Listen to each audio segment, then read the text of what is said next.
Здравейте, аз съм Светла Величкова и днес ще направим първия видеоурок за обучение на кучета.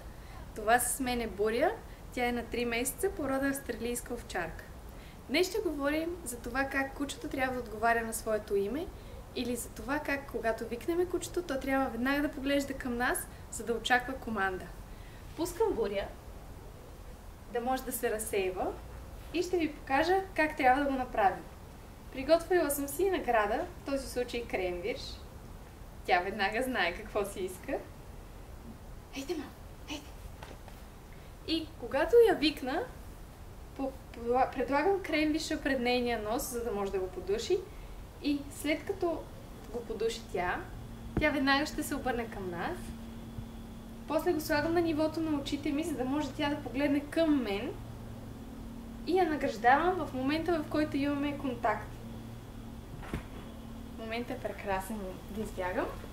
Буря! Браво! Това, че кучето сяда, е само бонус в момента. Аз не искам от нея да сяда или да прави каквото и да е друго. Само да ме погледне в очите. Затова ще я разсея малко. Когато извикам името, аз трябва да съм готова, ако не се обърне към мен, да отида аз при нея, за да мога да извикам. Буря! Браво! Браво! Браво! Буря! Браво!